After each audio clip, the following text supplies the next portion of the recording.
I've got a bone to pick with the MBTI personality matrix.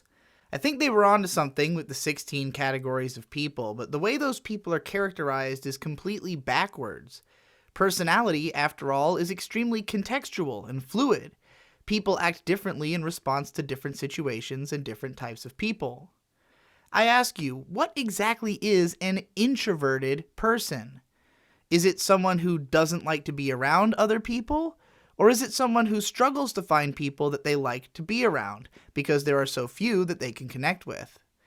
Maybe I don't like being around my friends, or maybe I don't have the right friends. Either way, introversion is a behavioral symptom, not a cause. Far more important to understanding why people act the way they do is to understand why they think the way they think, and that's where my neurotyping chart comes in. Not unlike MBTI, I've broken down human neurotypes into 16 categories, which I'll be classifying about 100 anime characters into in the course of this video. Mine is much easier to classify yourself with. You don't need any kind of quiz or anything, just think about the way you think and find your place along these two axes: linearity and lexicality. Linearity refers to how linear the thoughts in your head are. An extremely linear thinker only has a single train of thought at a given time, and communicates in very straightforward ways, while a nonlinear or lateral thinker will have multiple trains of thought at any given time and tend to communicate in more jumbled or indirect ways. Lexicality refers to how much a person's understanding depends on the ability to codify ideas using specific language. A lexical thinker will only understand things which can be put into words, refusing to acknowledge understandings which haven't been codified. Non-lexical or impressionistic thinkers, on the other hand, might understand things but struggle to put them into words, and find other methods of communication preferable. Linearity and lexicality can be used to describe types of thinking, but not necessarily how good someone is at thinking, so I'll also be noting the estimated IQs of the characters I talk about so that we can see how these types of thinking manifest at different IQ levels. I also want to emphasize that this is a chart for describing ways of thinking, not personalities, which are affected by other factors such as temperament or environment. There will be cases in which people who think very similarly can nonetheless manifest very different personalities. On my Neuro Cards, which I'll be showing on screen throughout the video, I've estimated each character's IQ and rated their temperament as either relaxed, neutral, or intense. For IQ, I judged characters on their problem-solving abilities and ability to react quickly in a variety of different situations. For temperament, I judged the character's general level of emotional response to provocations. A relaxed person will be very difficult to get a reaction out of, whereas an intense person will have an immediate outward response. We'll be exploring the neurotyping chart in columns, starting on the left with the most lexical thinkers, and moving from the most linear to least linear categories within that column before moving on to the next column, and so on. Category 1, Middle Managers. Very linear, very lexical. Very linear, very lexical thinkers are the classic idea of the type A anal retentive personality. These people have little patience for nonsense because they need their time just to process the rules which are already in place, and they are obsessed with rules, whether those be the laws of the land or their own conception of the rules of nature. To one of these people, a word which doesn't fit its definition to the letter is an inappropriate word, and anyone using or spelling words wrongly comes off as dumb. Thanks to their very strict view of what is correct and incorrect, these characters tend to find themselves in arguments with less precise communicators often. Middle managers with more relaxed attitudes will likely just blow off and ignore much of what they see as the nonsense coming out of the mouths of their less lexical friends. Lexical thinkers have a tendency to assume positions of authority because of their ability to identify and enforce the rules of a system to the letter. However, being on the far end of the lexical spectrum, these people have difficulty understanding and communicating with more impressionistic people, which can make it difficult for them to take up leadership positions that require them to communicate with those people. The spirit of the law is often difficult to capture in its letters, after all, which is why a lot of legal language is written to be deliberately and intricately vague. This is why linear thinking, hyperlexical thinkers tend to be better at enforcing rules than they are at making or understanding rules, hence my titling them as middle managers. For one of these people, the biggest threats to their happiness are getting trapped in a system that takes advantage of them, and their difficulty in communicating with less lexical thinkers. Linear thinkers tend to have a powerful sense of self, since at any given time they define themselves in that moment by their singular ongoing chain of thought, whereas more lateral thinkers may struggle to place themselves within the current moment, instead viewing themselves in terms of behavioral trends or life arcs. But we'll talk more about lateral thinkers when we get to their sections. In order to get the best understanding of how these neurotypes manifest themselves in anime, I find it most helpful to start by highlighting the characters with the highest and lowest IQs in each category, as they show us the extremes of how these neurotypes affect a person's life. Our high IQ characters will be the patron saints of their respective categories, while the lower IQ characters will be the workin' hards. The patron saint of middle management would be Tsunemori Akane from Psycho-Pass. Top of her class and given the highest recommendation for every possible job in government by the government, Akane was pretty much written specifically to be the ultimate Type A personality. It could be argued that her arc over the course of the show is basically just her struggle to understand the conception nearly everyone else she encounters has, that the letters of this world's laws are fundamentally flawed. And in the end, she comes to the conclusion that the spirit of the law, while yet intangible, is something fundamentally different from the current letter of the law, and that she will from now on consider herself loyal to the letters of her own codification of that law. Now, of course, no one's ever been working hard like A-chan from Baby Steps. Right from the start, we are introduced to A-chan as someone who has reached the top of his class in spite of the fact that absolutely nothing about learning comes easy to him, purely because he will just constantly study a subject until he's finally able to grasp it. With his neurotype and work ethic, there's no question that A-chan would have easily found work in any kind of middle management position, which the Japanese education system basically exists for the sole purpose of filing people into. However, to the shock of literally everyone, A-chan, who is so unfit that he can't even jog short distances, develops an interest in tennis. And as soon as his coach is able to show him that tennis is a game which can be played hyper-lexically, he becomes totally enthralled with it. If A-chan had a more lateral mind, he'd be able to interpret a lot more of the sensory data which he takes in while playing a match during the course of play. But because he's such a linear thinker, it takes all of his concentration just to be able to react in the heat of the moment. Only after poring over what he saw in extensive detail can A-chan get a firm grasp on what just happened and start trying to compare it against previous notes. But because he has to be able to do at least some of this on the fly in order to make adjustments to his play over the course of a match, he goes straight to his notebook after every play, draws out the trajectories of every pass, and takes as many notes as he can before he has to go back.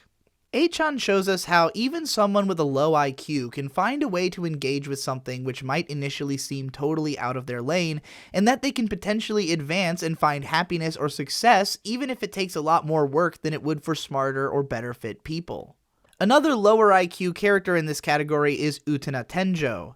Utena's personal code of ethics differs from that of the society surrounding her in certain ways, but she very much holds herself and those around her to that code, even though her relative ignorance makes her easy to manipulate by smarter thinkers of all categories. Middle managers with average IQ are extremely common in anime, most often as somewhat stereotypical nagging girlfriends. The nagging girlfriend archetype in any culture essentially represents that culture's platonic ideals. It's a person who demands that the main character, who is usually neurally unfit to fulfill that society's ideals, become more like those ideals.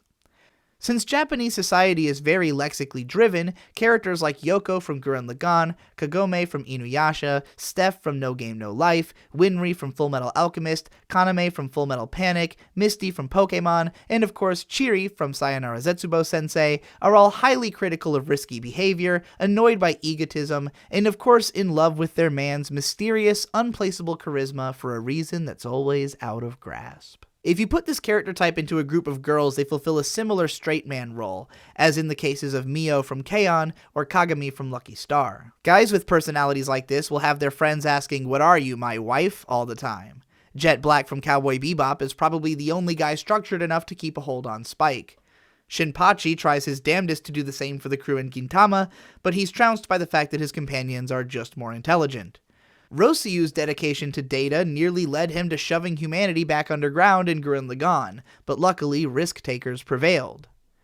Some higher IQ characters in this category would be the likes of Nodoka from K-On! Or Lawrence from Spice and Wolf, who tend to be lacking in imagination on their own, but are smart enough to recognize when someone else's less lexical abilities might be useful. Category 2. Brooders. Fairly linear, very lexical. While similar for the most part and kind of hard to distinguish from the previous category, especially when we're talking about anime characters who tend to be presented with more extreme personalities, the distinguishing factor of a less linear thinker would be their ability to step outside of themselves, granted to them by the increase in number of simultaneous trains of thought. People in this category make for good doctors, lawyers, and killers, because of the increased distance they can put between themselves and their actions or the consequences thereof, while still functioning in highly lexical contexts. The patron saint of Brooders is undoubtedly Light Yagami from Death Note. While the distance he puts between himself and his actions eventually allows him to stomach his own sickening power, once he's convinced himself that the letter of his law is the right one, nothing can stop him from putting the world into his version of order. Spending so much time embodying this separate conception of himself which he develops to fulfill his godly role eventually causes that version of his personality to become his real one, as more lateral thinkers continue finding their way towards boxing him in. The brooder who's working the hardest is good old Mob from Mob Psycho 100.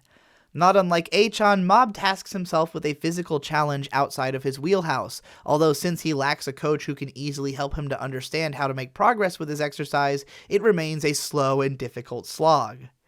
While Mob is like Utena in that his adherence to what he sees as the rules makes him easy to manipulate by anyone creative enough to make up the rules for him, he is somewhat more mysterious in that he seemingly internally has doubts about the things others tell him, but goes along with them anyways, and learning to listen to that doubtful, more honest side of himself and bring it to the forefront is a major part of his arc. I think Kiki from Kiki's Delivery Service is a similar, possibly somewhat more intelligent character, though it's hard to say since she's even younger. The reason I call these characters brooders is that whereas their chain of thought is very lexical, their ability to think multiple things at the same time means that their outward and inward personalities can differ from one another, and as such they tend to do more of their thinking on the inside and to verbalize only their conclusions. You'll be more likely to hear these characters speaking often if they are more intelligent and able to come to conclusions quickly. Some quieter characters of this type are the likes of Hiei from Yu Yu Hakusho, Kiritsugu from Fate Zero, Jin from Samurai Champloo, and Sasuke from Naruto. While these characters often have just as many contentions with the seemingly illogical statements of the people around them as middle managers do, they are more likely to keep those feelings internal until confronted. More talkative characters of this type include Nami from One Piece, Ryuk from Death Note, and Arima from Karikano. These characters are almost just as self-assured as their more linear counterparts in the middle management category, but again, their ability to step back from themselves gives them a chance to be a bit more self-aware and to humor perspectives outside of their own under the supposition that they put their own standpoint on hold for a moment.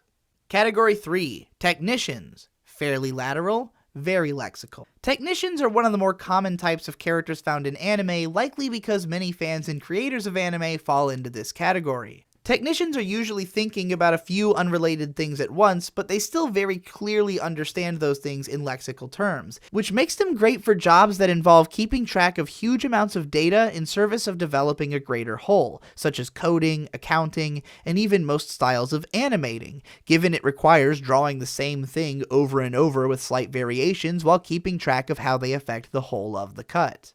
Anime's patron saint technician is Makise Kurisu from Steins Gate. Her high IQ and fairly lateral thinking make her able to understand new concepts extremely fast, as long as there is a clear lexical justification for those ideas.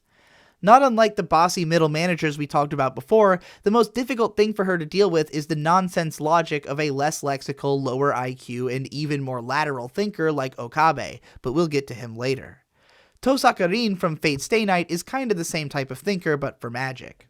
I wasn't able to find a popular anime character that I knew well enough to put in the lower IQ section of this category, but if I had to name a technician who's most certainly working hard, it would be Kobayashi from Miss Kobayashi's Dragon Maid. Kobayashi is one of the most realistic and eminently relatable anime characters around, and I have to imagine that her day-to-day life and way of thinking is about as accurate to the real-life experience of the average technician as anime has ever gotten. Similarly, Kugiyama from Genshiken would most likely fall into this category. Technicians fill a lot of interesting roles in anime thanks to the vast array of situations they see themselves applied to. Ginko from Mushishi is essentially a traveling technician solving problems with nature spirits. Rimuru from Tensura uses his technological prowess to fix monster society in the world that he gets isekai'd to.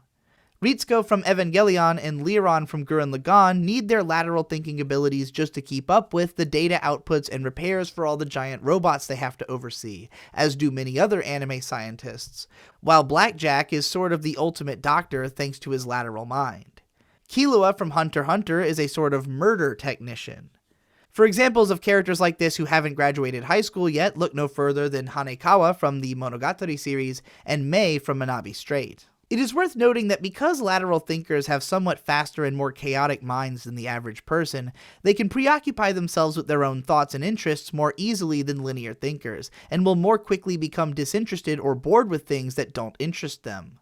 If they don't have the IQ to recognize this behavior in themselves and mask or take advantage of it, then there's a decent chance that they may be diagnosed with developmental disorders such as ADHD, Asperger's, or autism. Category 4. Human calculators. Very lateral, very lexical. The more data which a human mind can process at once, and the more lexically it understands that data, the closer it comes to functioning like a human calculator. A more lateral view of the world tends to be much more complex than a linear one, and a more lexical view tends to be much more specific, meaning that these people consider the world to operate under a very complex and particular set of rules which they are very serious about following. Human calculators, like any hyperlateral thinkers, are recognizably autistic to just about anyone regardless of their IQ. As someone's worldview becomes increasingly specific and alienating thanks to the breadth of their perspective, they are harder and harder for anyone else to relate to. The more autistic someone is, the less likely others are to be able to parse the specifics of their worldview, and may at best be able to grasp the broad strokes of their perspective. The patron saint of human calculators is L from Death Note. This guy is constantly loading his brain with an endless stream of raw data and pumping out calculations like it's nobody's business. Yet he's so particular about following the letter of the law that even when Light is basically the only suspect on the face of the planet, L still feels the need to prove his actions beyond a shadow of a doubt before doing something about him. This in spite of the fact that from anyone else's perspective, L would seem to be breaking every rule that exists in polite society. But from L's perspective, he is doing everything in the way that he has deemed most optimal.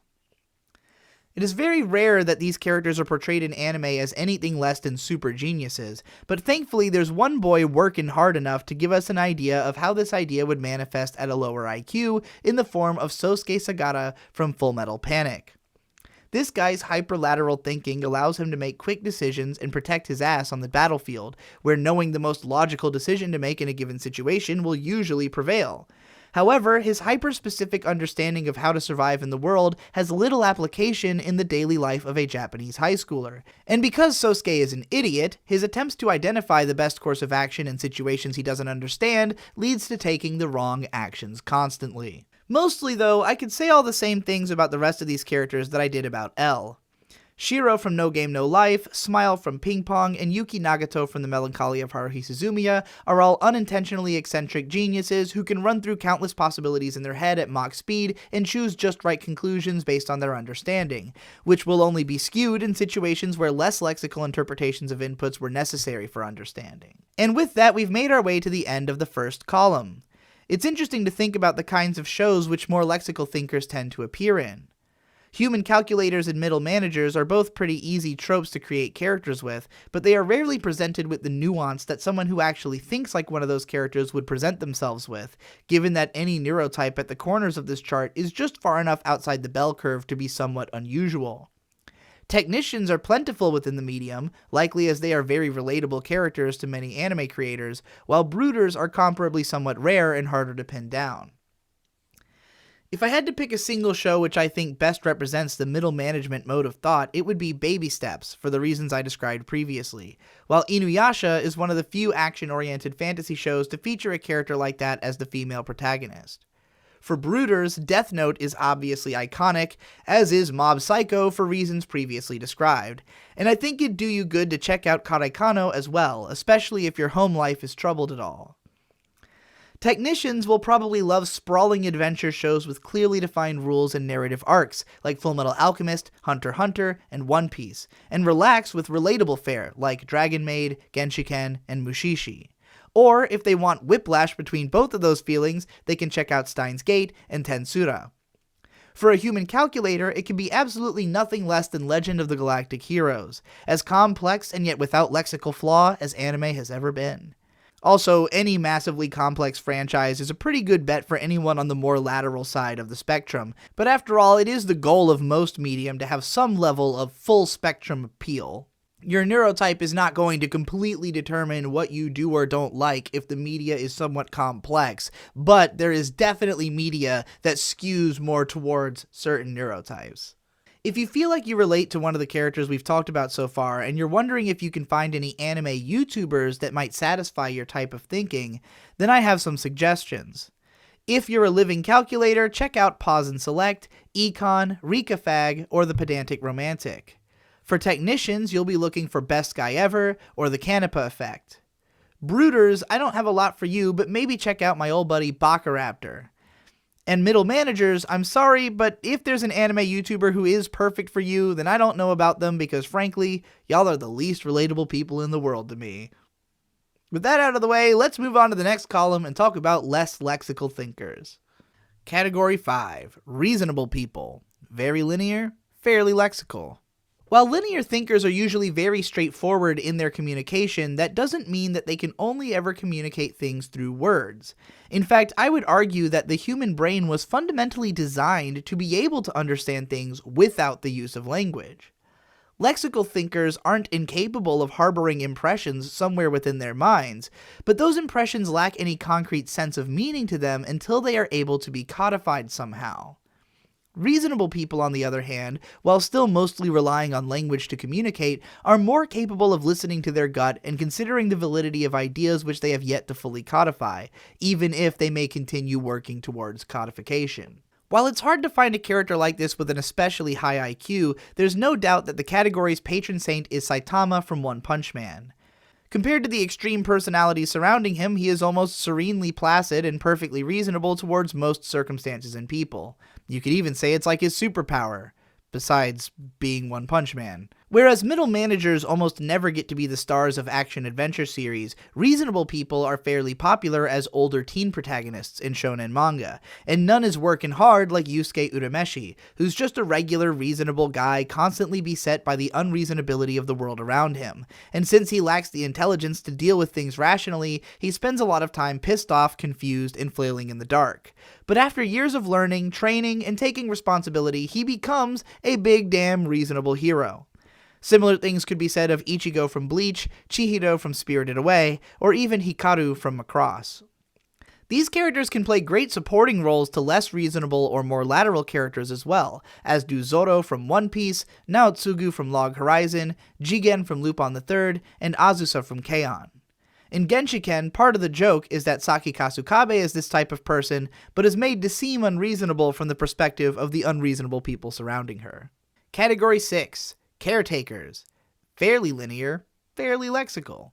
The 4 categories in the center of the chart are inevitably some of the rarer ones to find in anime simply because it is almost required to employ some nuance in their characterization to keep them from coming off as more fringe personalities.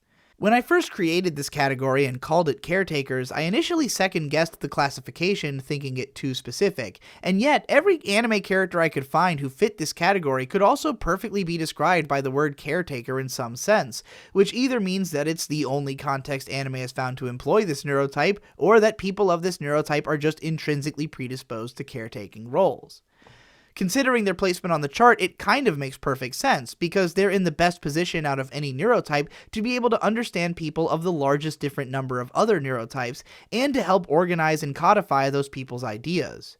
They can step outside of themselves thanks to their more lateral thinking, and they are understanding of more impressionistic ideas because they aren't purely lexical thinkers themselves. Yet their relative linearity and lexicality makes their minds a lot more organized than less linear or less lexical thinkers. The patron saint of caretakers is Misato Katsuragi from Neon Genesis Evangelion. Her relatively lateral thinking gives her an advantage in action scenarios not only because she can keep track of multiple things and solve problems quickly, but also because she can parse some of the more lateral ideas proposed by the scientists and analysts surrounding her. She also has some complex, non-lexical feelings that she very much doesn't want to talk about, and as such she can be empathetic towards the extremely impressionistic attitudes of the young people surrounding her. In the end, she ends up playing dead mother to basically everyone.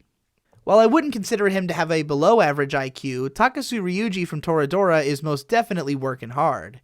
His thinking is neither nearly as lateral nor impressionistic as Taiga's, but it's just enough of both that he empathizes with her easily and doesn't take too long to fully understand her, and then of course to find himself taking care of her.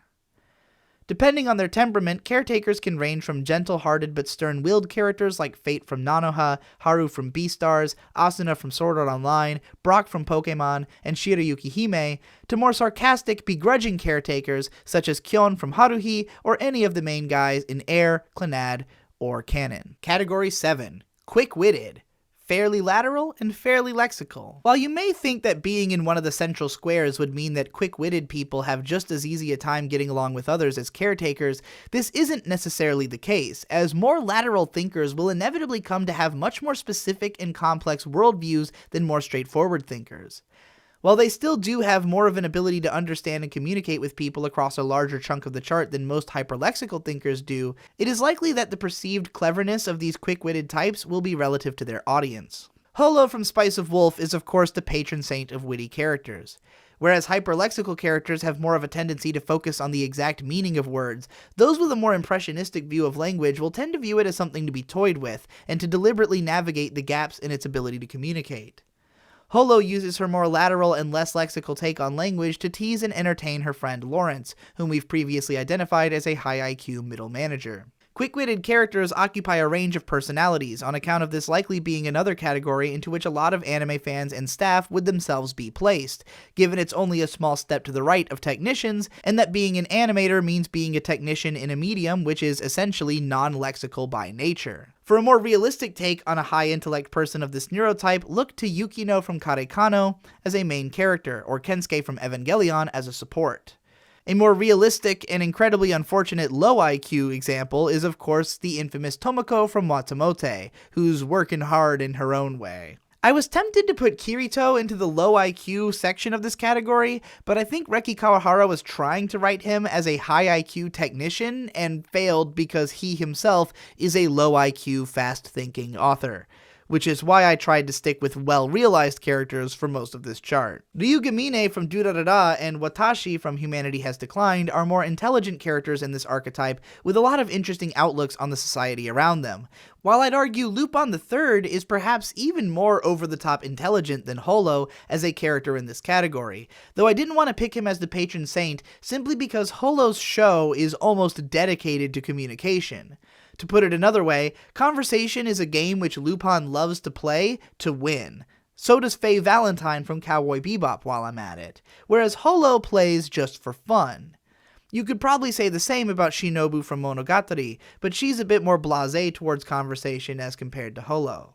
Sometimes the witty life can be a struggle too.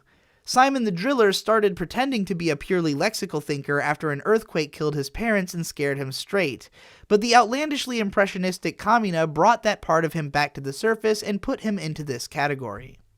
Handa-kun from Barakamon deals with trying to navigate the narrow space between lexicality and impressionism wherein resides calligraphy, as someone for whom coming to terms with the inability to codify his abstract feelings is part of his arc. I don't want to go on about this category all day, so I'll just list out a few more that I found. Reigen from Mob Psycho, Otoko from Galko-chan, Tanaka from Genshiken, and Sai from Hidamari Sketch.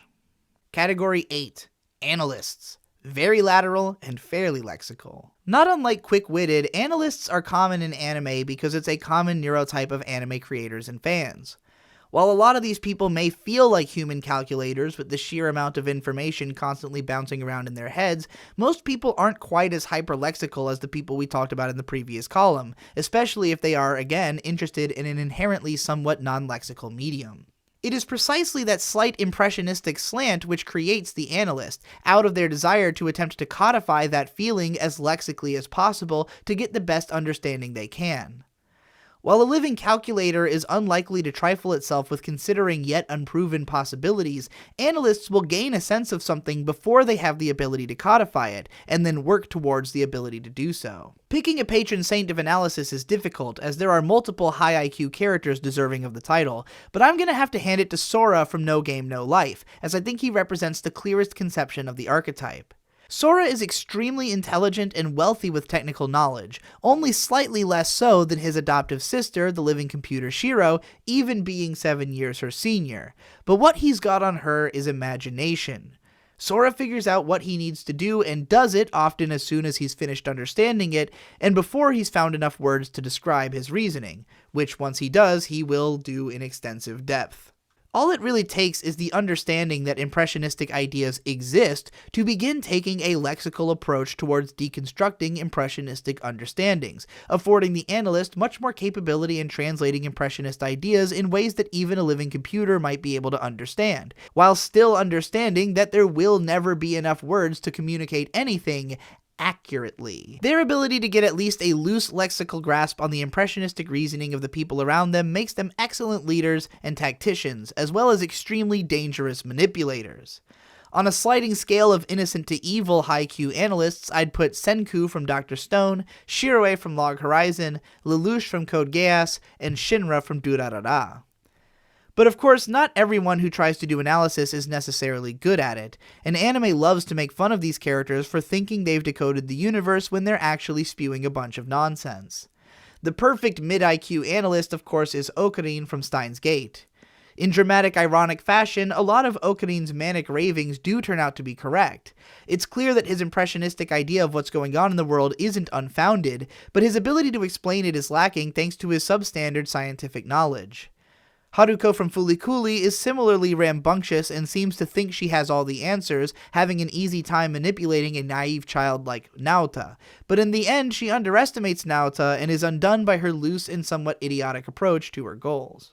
In more realistic contexts, these characters are most often obsessive otaku with a propensity for dispensing long-winded analytical diatribes. Madarame from Genshiken is the realist take on this type, while Konata from Lucky Star mercifully moeifies it. Keima from The World God Only Knows and Erika from Durarara are somewhere in between. Araragi from Monogatari is less of an out-and-out otaku, but thinks exactly like one. Itoshiki from Sayonara Zetsubo Sensei would probably never admit he was an otaku, and by the way, Hiroshi Kamiya voices like half of these characters. Low IQ analysts aren't that common, but if anyone out there is working hard, it would be Naofumi from Rising of the Shield Hero, who finds himself at odds with the society on the whole, and is constantly running through an angry, disorganized analysis in his mind of how much of a piece of shit everyone is. So now that we've reached the end of this column, which anime would I consider representative of somewhat lexical thought? I think reasonable people will probably enjoy some of the shonen with older protagonists like Yu Yu Hakusho, Bleach, or One Punch Man, as fairly straightforward and aesthetically cool shows. Caretakers will find a lot to relate to in a heavy way with Beastars, and a lighter way with Toradora, while enjoying lighter fare like Shirayuki Hime, or especially if you're a somewhat sarcastic guy, any of the early Kyoto Animation shows.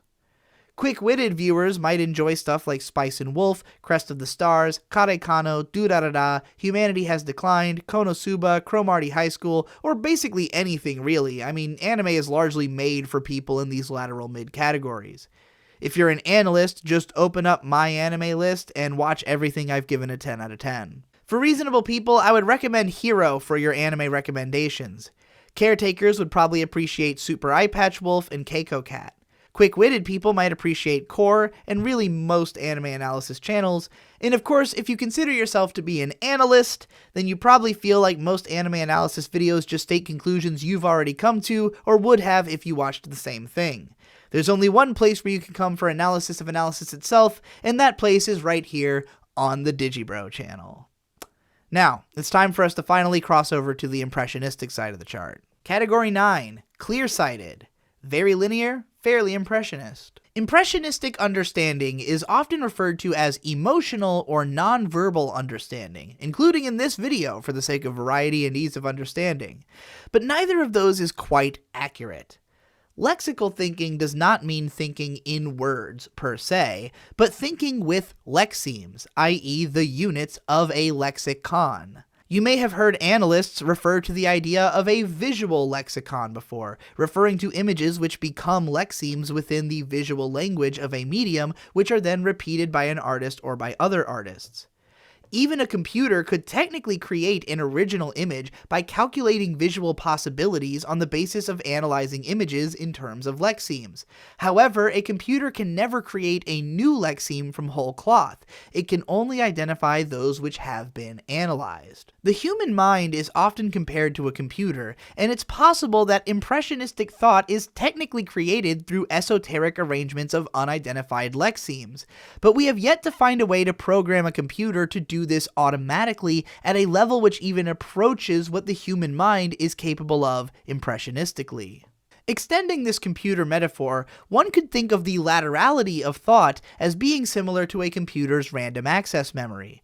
However, whereas a computer has to be commanded to use its RAM, a human has to make an extreme concerted effort through meditation to shut it off. Likewise, while you can give a computer a set of broad parameters within which it can randomize lexemes to create technically original work, an impressionistic thinker just simply does think in this seemingly non-lexical way at all times. Like, imagine if when they coded the Brave browser, the computer had then just created the logo for it entirely on its own based on the impression that it got from the code. That would be impressionistic thinking. But this doesn't mean that impressionism has to manifest itself as art. It can be manifested physically, emotionally, and even lingually just as easily, and we'll see characters who manifest their impressionist thoughts in many different ways as we proceed. A fairly impressionist but linear thinker will still communicate largely through words, but be much more likely to use imprecise and impressionistic language or even sound effects and non-verbal expressions in conversation. Because these kinds of people tend to live in the moment, they don't likely have the patience for art, and will more likely prefer to express themselves physically through activities like sports or adventure. Like with previous linear categories, it's somewhat difficult to identify high IQ characters, as the lack of lateral thought kind of limits the speed at which these characters can think. But the patron saint I've chosen for this category is Mikuru from The Melancholy of Haruhi Suzumiya. We learn from early on that Mikuru is a straight-A student and clearly intelligent, but because she doesn't know how to put up cogent arguments against the situations she gets thrust into, she has a tendency to simply go along with them and express her discomfort in unacknowledged expressions by the autistic Haruhi. When we meet the future version of Mikuru, she seems to have gotten much more comfortable with speaking and is able to explain things clearly and confidently in a way that she probably could have all along had she just had more faith in her own intelligence. By far the majority of Clearsighted characters, though, are working hard as hell, because linear and impressionistic characters with low IQ are pretty much the bread and butter of the shonen action-adventure genre. Naruto is going to be my pick for the hardest worker of them all. He's not quite as abstract as the characters we're going to be talking about in the last column, but he's definitely the type who understands things on the emotional level first and foremost, while being a general, complete, and utter moron about everything else. Which is fine, because he's in good company with Ash from Pokemon, Renton from Eureka 7, and Inuyasha himself. In shows where the main character falls into a more reasonable role, you can bet that a clear-sighted guy is going to be somewhere stalking in their supporting cast, be it Kuwabara from Yu Yu Hakusho, Taiju from Dr. Stone, or in a rare low-IQ female portrayal of this role, Callan from Code Geass.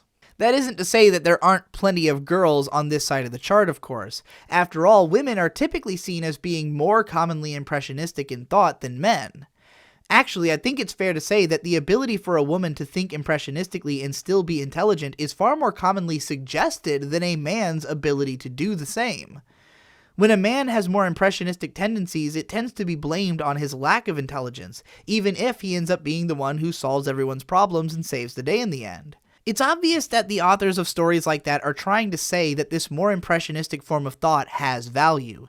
But because the universes of some of those stories, like Naruto, are themselves impressionistic in turn, the message is likely to be lost on more lexical thinkers who would need to see the character proving the worth of impressionistic thought in a lexically coherent setting. Thankfully, shows about clear-sighted girls don't seem to have the same insecurities as those about boys.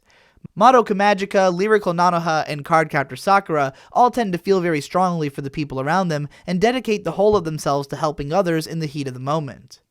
A few male characters who do come off similarly are Ippo from Hajime no Ippo, Alphonse from Fullmetal Alchemist, or Ashitaka from Princess Mononoke. Alongside them, I'd put the likes of Kanbaru Suruga from Monogatari, who probably isn't necessarily meant to come off as intelligent as Nisi Oisin can't help making her sound, and the also Miyuki Sawashiro voiced Celti from Durarara. Saber from Fate Stay Night, Akane from Ranma 1/2, and Darkness from Konosuba would all fall under this category as well. Category 10. Room-Brighteners. Fairly linear, fairly impressionist. Room-Brighteners fulfill a similar role to Caretakers for the same reason of being very close to the highest number of different neurotypes.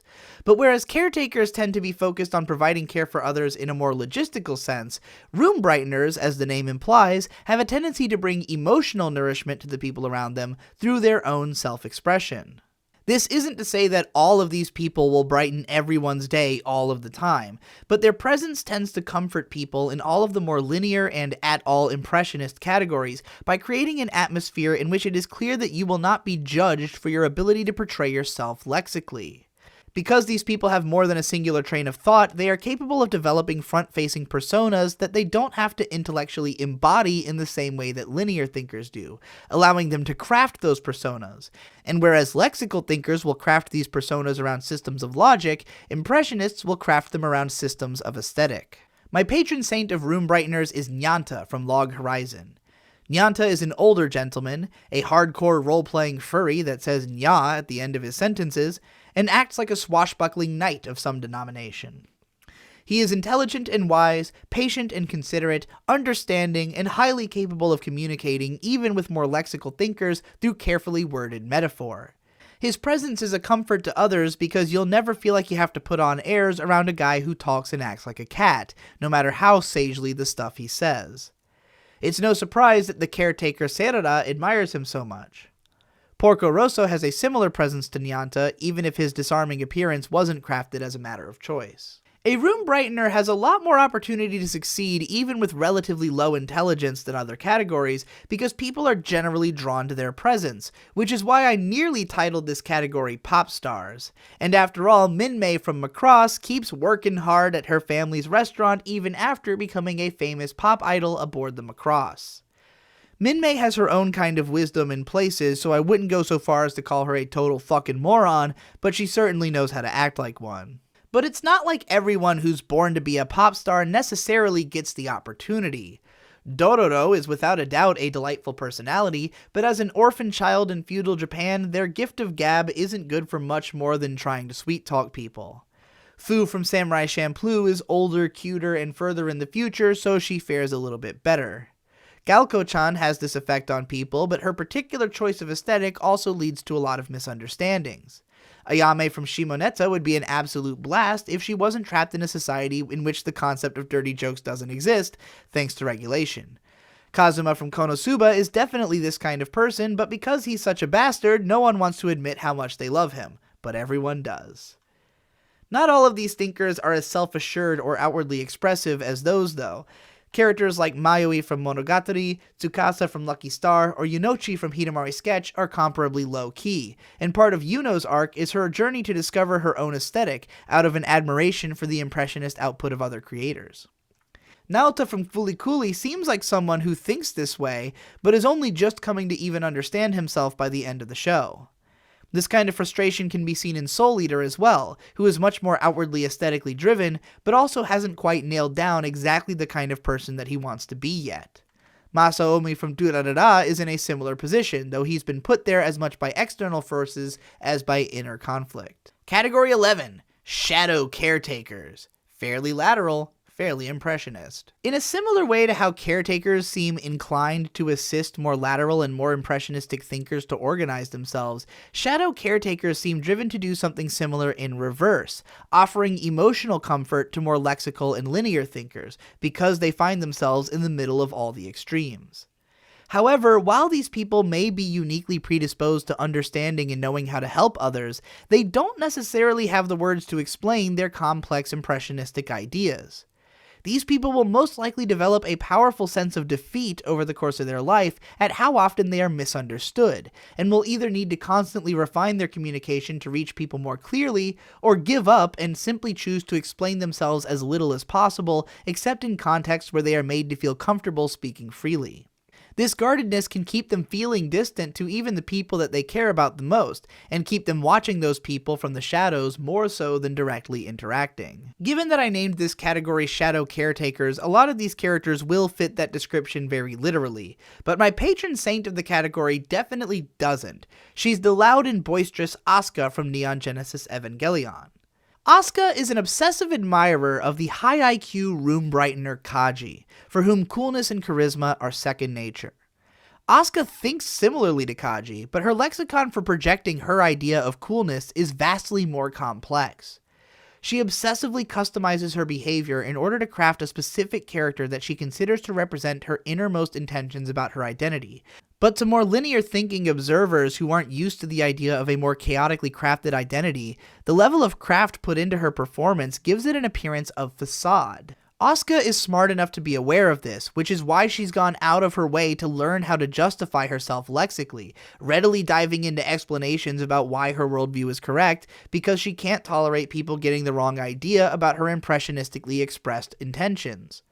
What Asuka desires more than anything is just for someone to appreciate the level of effort that she's putting into accomplishing her goals while remaining true to herself. But her trueness to herself isn't appreciated by anyone else, who would prefer that she turn off those abrasive parts of her personality in order to cooperate. What those people don't understand is that the whole of the identity is integral to her ability to perform herself. Asuka can't simply achieve the understanding which allows her to operate with the efficiency that she does without being in the flow state of being true to herself. Evangelion suggests that the shadow caretaker is only in the shadows because that's where society has decided to put them. But the majority of these thinkers will come to this realization early and simply place themselves there, and possibly embrace the role wholeheartedly. Akatsuki from Log Horizon is a great example, an aesthetically obsessed role-player who dedicates herself to the service of a loyal master, offering her strength from the shadows. Even though I'd consider her to have a fairly high IQ, her understanding is much more physical than lexical, leading to her enormous feats of strength and weapon arts. Her arc in the first half of the second season is basically about achieving the same kind of flow state that Asuka did at the end of Evangelion. Other characters with similar personalities to Asuka include the likes of Edward Elric from Fullmetal Alchemist, Sanji from One Piece, and Gintoki from Gintama.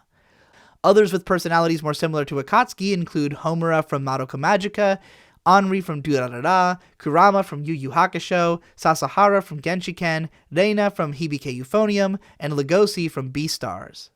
Saori from Wandering Sun starts off as more of an Asuka and basically gets beaten into the shadows by her surroundings. Nadako from the Monogatari series goes in the opposite direction in the second season. Eureka from Eureka 7 is probably the closest thing to being in the dead center of the two extremes. Not every character in this category is quite so pronounced, of course. Koizumi from Haruhi seems pretty comfortable in the background, though he indulges himself somewhat in his kind of eccentric manner of expression, putting him on the border of being a room-brightener. Hiro from Hidamari Sketch is more than comfortable as a simple art student, playing low-key wife to her quick-witted counterpart. There aren't a lot of popular low IQ characters in this category, but to be a low IQ Shadow Guardian is simply to suffer, as evidenced by Subaru from ReZero.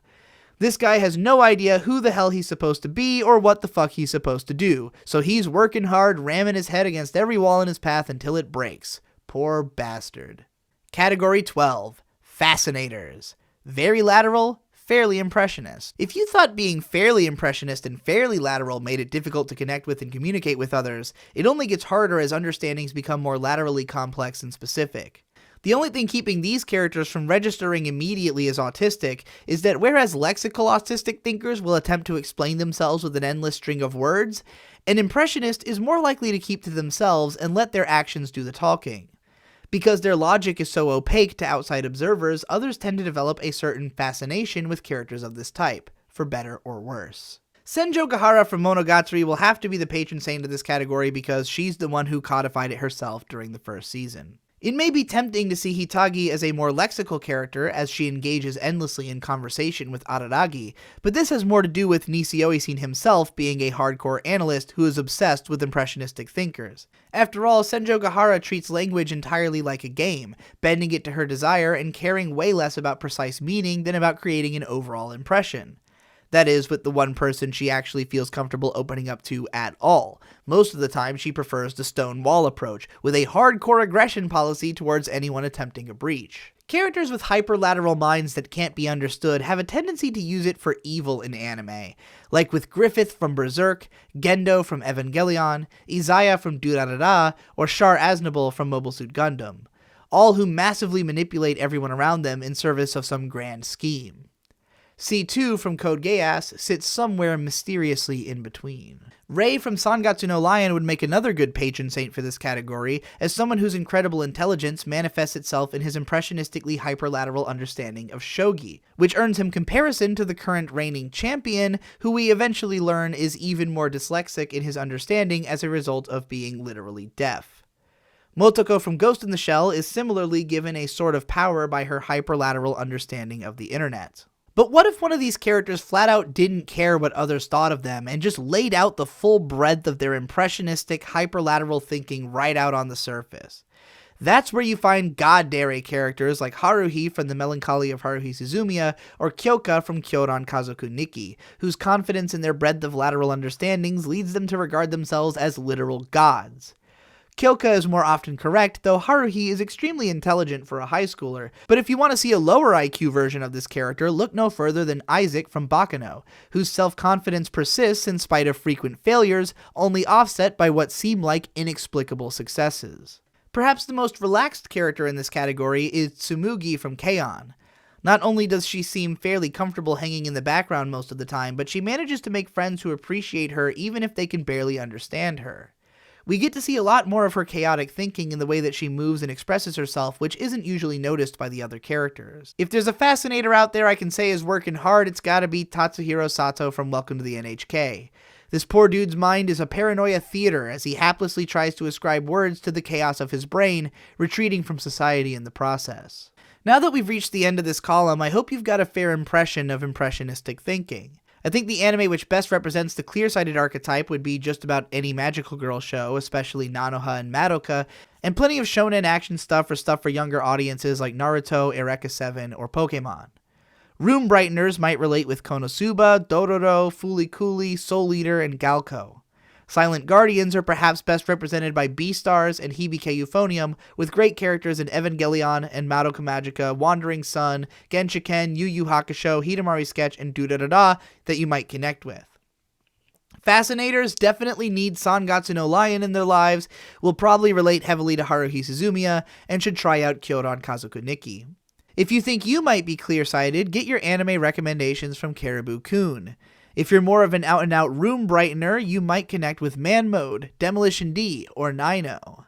Shadow Guardians will find solidarity with My Japanese Animes and Pantsu Party. And if you're looking for fascination, look into KYDB and Catgirl Research Society. We're at the final stretch now, so it's time to get real dang impressionistic. Category 13, Pure Instinct, very linear, very impressionist. If you are always living in the moment, and your understanding of that moment is completely dyslexic, then there's little chance that you're often going to the trouble to stop and recount what's happened to put it into lexical terms for someone else, especially if you're smart enough that your seemingly impulsive decisions prove to be the right ones a lot of the time. Instinctually driven characters and people will always be the most popular, because they are capable of making the right choices in ways that are totally inexplicable to anyone else. They are the least pretentious and easiest characters to project yourselves onto because any lexical reasoning that you apply to their actions is more specific than what has been stated in the text. Attempting to understand one of these people is a participatory process in which others can't help but get involved, as evidenced by the most perfect real-world example, US President Donald Trump. Distinguishing high and low IQ is incredibly difficult with these characters because it's so hard to be sure why they made the decisions that they did. In the end, the safest bet is to look at their rate of success versus failure and how quickly they learn from their mistakes and change course.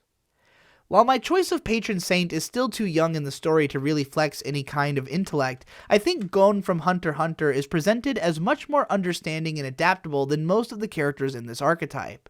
He's a lot more likely to actually take that extra second to think things through if he's not completely sure what to do, but when pressed, he'll clock into overdrive and let his instincts run wild. If anyone's been working hard in this category, you know it's everyone's favorite boy, Guts from Berserk. I've touched on this archetype previously in my video Interesting Anime Protagonists, but in spite of this trope being fairly common to anime and manga, there aren't a lot of stories which really try to capture the strengths and weaknesses of this manner of thinking in the way that Berserk does. Guts lives an incredibly harsh life from the very beginning, but the strength of his instincts always guides him to the top of physical confrontation, even if he can barely string together a sentence. When considering one of these characters is lower or higher IQ, I think we should consider their adaptability to different situations. Guts is basically useless in any context besides a battlefield, whereas Gon is actually capable of higher learning in addition to instinctual battle prowess. With that in mind, the following list is organized from what I would consider lowest to highest IQ based on the character's failure rate of understanding and decision making. Ryoga from Ranma 1/2, Shiro from Fate Stay Night, Mugen from Samurai Champloo, Goku from Dragon Ball Z, Luffy from One Piece, Space Dandy, Ichise from Technolize, Ahiru from Princess Tutu, Rei from Neon Genesis Evangelion, and Misaka from A Certain Magical Index. Category 14. Impressionists. Fairly linear, very impressionist. Not unlike Room-Brighteners, Impressionists tend to have some kind of specific crafted persona which they tend to embody, but these people are even less interested in or capable of explaining themselves, and as a result are a lot more easily misunderstood. Depending on how talkative they are, this might make them come off as mysterious or simply insane to others. The patron saint of Impressionists is the man who flows like water, Spike Spiegel from Cowboy Bebop.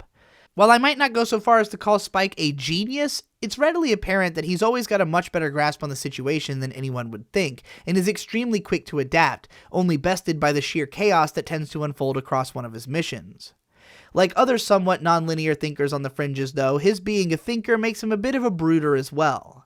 It's noteworthy, by the way, that after creating this character, Shinichiro Watanabe's next two protagonists were driven by pure instinct. I'd have to say that Revi from Black Lagoon is working pretty hard by comparison. Her constructed character is based on a pretty narrow worldview that she isn't interested in challenging, and she struggles hard with new ideas.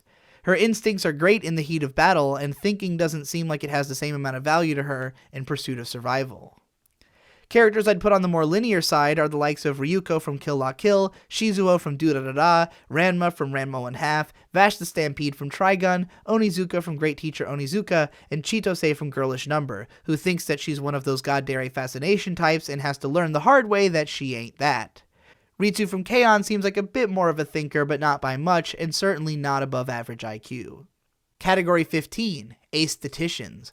Fairly lateral, very impressionist. Back when we talked about Shadow Guardians, we saw how a laterally constructed aesthetic identity is difficult to communicate to others, in spite of those people being capable of understanding other people in a lot of neighboring categories. Aestheticians, on the other hand, have an even more difficult time communicating with lexical thinkers, and are likely to encounter a lot of difficulty and frustration living in a society which is so driven by lexical codification, when their personal understanding of reality and its rules are not only much more laterally intricate, but more lexically unquantifiable. As a result, these characters tend to be incredibly frustrated with everyone around them, feeling like they are both trying to say the same thing and wondering why the other person is so hung up on word choice. While I can't say that he's the most intelligent character in this category, the undoubted patron saint of Aestheticians is Kamina from Gurren Lagann. The core arc of Gurren Lagann can be considered a story about the need to balance lexical and impressionistic thought by showing the strengths and weaknesses of both extremes. Where Rosyu was a technician who at his worst nearly damns humanity with his lack of imagination and at best leads it to rapid sociological progress, Kamina's imagination is what brought humanity out from underground in the first place, even though his recklessness was eventually the death of him. Kamina wears an intricate and aggressive persona which permeates every aspect of his communication, not unlike Asuka from Evangelion, but he doesn't feel he needs to justify himself lexically in order to deserve to be considered correct, and thus, just like her, he sets out to prove himself again and again.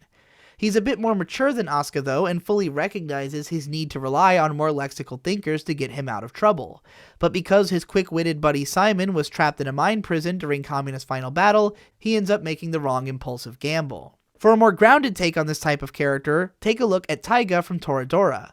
We actually know from her grades and problem-solving abilities that she's pretty intelligent, but her lingual abilities are sorely lacking, not helped by the fact that the persona she's crafted to face the world with is transparently inauthentic to her real intentions, causing her to contradict herself and mess up constantly until the caretaker Takasu can offer her some acceptance. For a younger and less temperamental character in this category, take Nitori from Wandering Sun, who struggle to understand themselves impressionistically and to reflect that understanding externally is the backbone of the story. The actual higher IQ characters in this category would be the likes of Accelerator from A Certain Magical Index and Toru from Miss Kobayashi's Dragon Maid. Both of these characters have a very particular understanding of the world's rules which happen to be fundamentally at odds with the understanding of those around them, leading to endless frustration over the fact that they both are pretty sure they know what they're talking about, but have no way to communicate it to a hyperlexical thinker like their companions. Yet both seem to have been convinced to shift their hyper-specific worldview slowly to better reflect the relationship that they want to have with their companion. Category 16. Newtypes. Very lateral, very impressionist. What if you had nothing but just insanely complex, detailed, and robust ideas all the time and absolutely no idea how to express them in words without serious deliberation? From the perspective of pretty much anyone else, you would seem completely incomprehensible. And yet, depending on your intelligence, it might be that you actually understand what's going on in the world around you even more completely than a living computer is capable of. There could be no patron saint of Newtypes but Serial Experiments Lane herself, the goddess of the wired and literal schizophrenic. Even though she can hardly squeeze out a word when confronted directly, her way of thinking allows her to prevail on the internet, where information exists in endless forms and arrangements. The dichotomy of how she is perceived is common towards these characters, either that of completely writing them off or outright worship. In all honesty though, just as the human calculators are usually typecast as super geniuses with social dysfunction, the most common portrayal of Newtypes is as hyper-social morons whose unique mental capabilities only lead to feats of bizarre genius about as often as lightning strikes the same place. Mako from Kill Lock Kill, Mayuri from Steins Gate, Yui from K-On!, Index from A Certain Magical Index, Kafka from Sayonara Zetsubo Sensei, and Miria from Bakano all fall under the trope of a hyperlateral thinker spewing what seems like mostly nonsense much of the time, but occasionally stumbling on a long-shot grasp at understanding something which no one else in the show could get. Not all of these characters are portrayed as equally idiotic though. Miyako from Hinamori Sketch isn't the brightest, but is a more realistic take on the character type. Mamimi from Fooly Cooly is treated like an idiot by the people around her, but reveals an underlying intelligence that no one understands over the course of the show. Misaki from Welcome to the NHK comes across similarly mysterious, as she keeps most of her real feelings veiled behind a lexical persona. Shiki from Kara no Kyokai is presented as fractured between her lateral and impressionistic minds, leading to an intensely difficult personality to understand. Haku from Spirited Away is a literal god, though not necessarily an especially intelligent one given he is manipulated and taken advantage of by smarter humans. Nia from Gurren Lagann is probably one of the most heroic characters of this type, refusing to be blown off when she isn't understood and steadfastly staking her claim on her understanding in the same way that Kamina would have, but while being even more intelligent. Anthe from Utena has more of Misaki's approach, where her remarkable and veiled intelligence allows her to manipulate everyone around her in ways that they never even notice while staying quiet. You may have noticed that I've only talked about women so far, and that's because these characters are way more commonly female in anime than male, for reasons we talked about at the start of the Impressionist section. In spite of the fact that Japan is a nation with a masterful culture of Impressionist art, their society puts so much stock in lexical thought that more sensitive or egotistical boys will struggle to be identified in their culture, whereas women with those personalities will just simply be written off as borderline or insane. Shinji from Evangelion is probably the best male example in the category, as well as the most realistic portrayal of this neurotype in anime, and I'm sure it's got a lot to do with what's made him one of the most contentious anime characters of all time. For the more wacky genius variety of new type, you can look to Eiji Nizuma from Bakuman, who basically draws manga on pure instinct following his hyperlateral thought process. Jing from King of Bandits Jing probably falls into this category as well, though we never really get much of a peek inside of his head, and though the same can be said of Sakamoto from Haven't You Heard I'm Sakamoto, it's clear that his high IQ new type problem-solving skills are the backbone of the series. And with that, we finally completed the last column. Pure instinct thinking is probably best reflected in wacky adventure stories like Bobobo, One Piece, and Dragon Ball. Impressionists and Aestheticians will definitely want to check out the works of Shinichiro Watanabe, such as Cowboy Bebop, Samurai Champloo, and Space Dandy, and Hiroyuki Imaishi's works such as Dead Leaves, Gurren Lagann, Panty and Stocking, Kill La Kill, and Promare, as well as anything directed by Masaaki Yuasa, Fooly Cooly, and Soul Eater. New types will owe it to themselves to be familiar with Serial Experiments Lain, Neon Genesis Evangelion, and Revolutionary Girl Utena. Instinctual thinkers are not as likely as most to get a lot out of analytical content since their thinking is more impressionistic in the first place, but that doesn't mean that you can't have any options. Check out my brother Vic from Vic and Hope or Munchie and Hypocrite on the Chibi Bacchus podcast for more aesthetician takes on anime, and follow Zen Huxtable or Gil Lies Here if you want the pure new type action blasting into your eyeballs.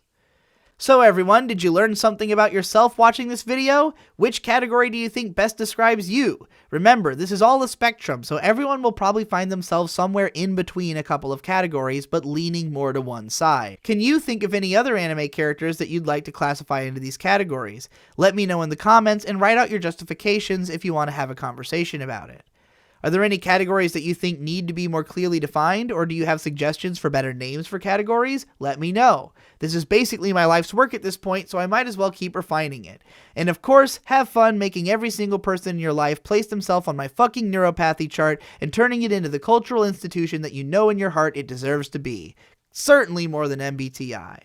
And of course, don't forget to subscribe to my channel, donate to my PayPal, buy things with my Amazon link, listen to my music, read my goddamn light novel before the physical release Kickstarter comes out, and as always, thanks again for watching, and I'll see you in the next one.